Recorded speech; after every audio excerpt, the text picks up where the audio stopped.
Assalamualaikum warahmatullahi wabarakatuh. Hai everyone, perkenalkan kami dari kelompok 2 mata kuliah pengelolaan bencana S1 Ekstensi FKM UI 2023. Video ini akan menampilkan tentang manajemen pengelolaan bencana banjir. Apa itu banjir? Banjir merupakan salah satu bencana alam, di mana terjadi peristiwa terendamnya suatu daerah karena volume air yang meningkat.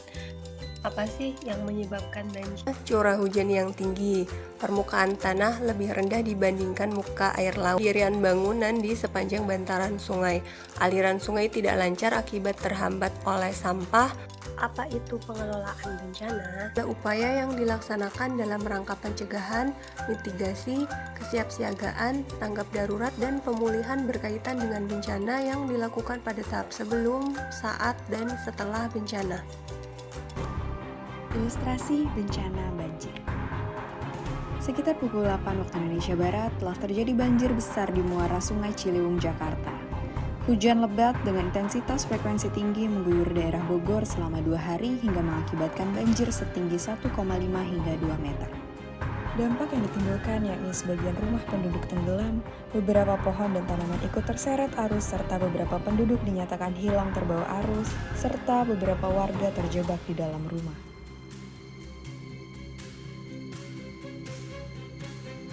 Rapat koordinasi dilakukan untuk kesiapan menghadapi bencana banjir yang melibatkan sektor-sektor vital. Hasil laporan Kepala BMKG terkait intensitas hujan yang mulai meningkat dan masuk kategori ekstrim, kita juga harus memperhatikan tanda peringatan ketinggian air. Jika ketinggian air sudah berada di warna biru, berarti ketinggian air sudah memasuki 750 cm hingga 800 cm.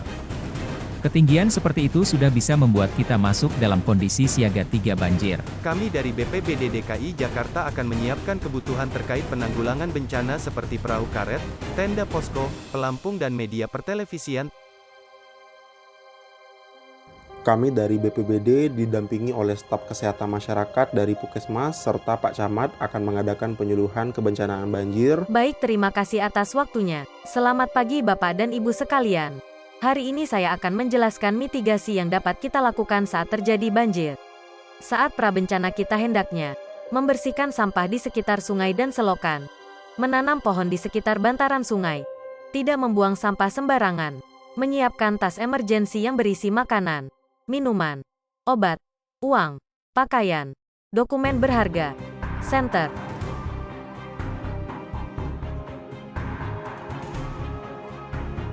BPBD telah mengumumkan status waspada akibat hujan deras yang berlangsung terus-menerus selama beberapa hari terakhir telah meningkatkan potensi terjadinya banjir di wilayah Sungai Ciliwung dan sekitarnya. Tim Badan Penanggulangan Bencana daerah setempat melakukan pemantauan dan memberikan informasi melalui pengeras suara di wilayah terdampak. BPBD DKI Jakarta Bidang Pencegahan dan Kesiapsiagaan dan Tim SAR melakukan peninjauan ke kelurahan-kelurahan di muara Sungai Ciliwung yang akan berpotensi terkena dampak banjir. Tim BPBD melakukan monitoring ke lokasi evakuasi masyarakat di mana beberapa tenda sudah diisi oleh warga yang rumahnya sangat dekat dengan Sungai Ciliwung. Sedangkan tim SAR mencoba untuk membujuk sebagian warga yang berada sangat dekat dengan muara Sungai Ciliwung untuk mengungsi ke lokasi yang sudah disediakan.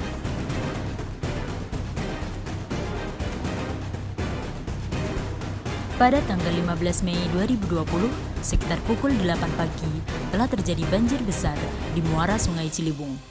Sebelum terjadi banjir, hujan lebat dengan intensitas frekuensi tinggi mengguyur daerah Bogor dan sekitarnya selama 2 hari hingga mengakibatkan banjir setinggi 1,5 hingga 2 meter. Dampak yang ditimbulkan yakni sebagian rumah penduduk tenggelam, beberapa pohon dan tanaman ikut terseret arus, serta beberapa penduduk dinyatakan hilang terbawa arus, serta beberapa warga terjebak di dalam rumah. Dari data penilaian cepat Dinas Kesehatan telah diperoleh informasi ada 45 rumah rusak berat, 10 RT tergenang air, korban 3 ibu hamil yang mengalami perdarahan, 20 orang mengalami luka-luka berat akibat tertimpa bangunan dan terseret arus air, di antaranya 6 anak-anak, 8 dewasa, 6 orang lansia. 60 orang mengalami luka ringan pada bagian kepala, ekstremitas. 91 orang anak-anak histeris terpisah dari orang tua, lansia yang mengalami luka lecet. BPBD telah mengumumkan status waspada akibat hujan yang berlangsung terus-menerus di wilayah Sungai Ciliwung dan sekitarnya. Kepala desa atau lurah menerima informasi dan perintah dari BPBD untuk mempersiapkan diri untuk menghadapi kemungkinan banjir dan menunjuk lurah atau kepala desa menjadi komandan penanggulangan bencana di wilayahnya. Posko komando telah didirikan dan tenda-tenda serta sarana lain yang dibutuhkan untuk pengungsian. Assalamualaikum, call center 112 di sini. Dengan siapa saya berbicara dan kejadian apa yang dilaporkan? Waalaikumsalam, perkenalkan saya Pak Joko Kepala Desa Jakarta. Saya ingin melaporkan bahwa telah terjadi banjir di desa kami pukul 4.45. Berapa nomor telepon Anda? 0812345678. Mohon cepat, air mulai meninggi. Saya verifikasi lokasi kejadian di Desa Jakarta. Mohon agar tetap di tempat yang tinggi atau mengungsi ke tempat lain. Kami akan mengirimkan bantuan segera.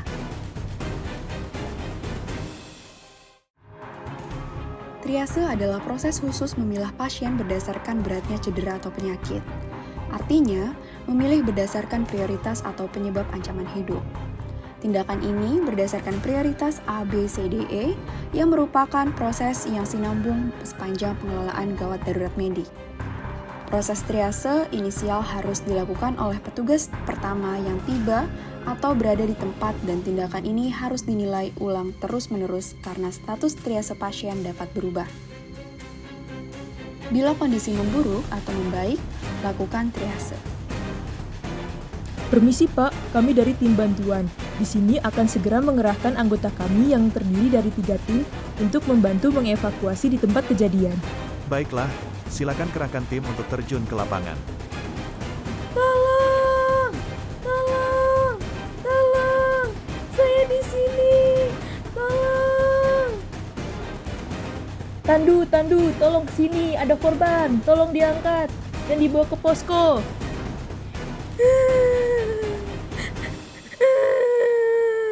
Gimana yang sakit, Dik?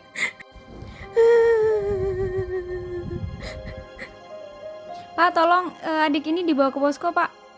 Ya Allah, perutku sakit. Tolong, selamatkan anakku yang di sana. Kirim speedboat ke lokasi segera. Siap, laksanakan. Pemerintah melalui BPBD DKI Jakarta dan tim SAR segera melakukan penyelamatan untuk mengurangi jumlah korban jiwa akibat banjir yang terjadi di Sungai Ciliwung. Mereka bergerak menyusuri wilayah bencana dengan menerjunkan tim dan mulai menyisir untuk menyelamatkan korban yang terjebak dan memastikan tidak adanya korban jiwa. Lansia menjadi prioritas pada saat terjadi bencana karena lansia sulit memperoleh informasi akibat penurunan daya pendengaran dan komunikasi. Selain itu, karena mereka memiliki rasa cinta yang dalam pada tanah dan rumah diri sendiri. Maka, tindakan untuk mengungsi pun berkecenderungan terlambat dibandingkan dengan generasi yang lain. Selain lansia, ibu hamil dan anak-anak juga mendapatkan prioritas untuk penyelamatan karena kondisi fisik ibu hamil yang terbatas dalam bergerak dan perasaan ketakutan pada anak-anak yang dapat menghambat proses penyelamatan. Pertolongan pada korban luka fisik dilakukan mengikuti kaidah urutan dalam penanganan korban bencana yang dilakukan oleh tim kesehatan dibantu PMI.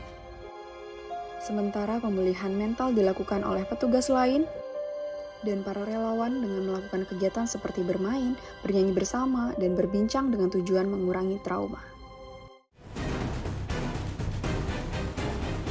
Pendirian pusat rehabilitasi dan informasi di daerah terdampak dapat menjadi langkah penting.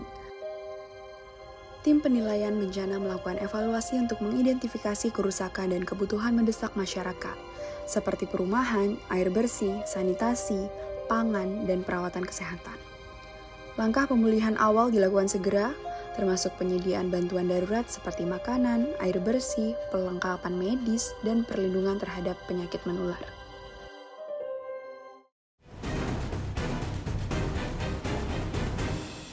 program rekonstruksi pasca bencana banjir di wilayah Sungai Ciliwung ini adalah membangun kembali daerah yang terkena dampak bencana menjadi normal kembali seperti kondisi di saat sebelum terkena bencana.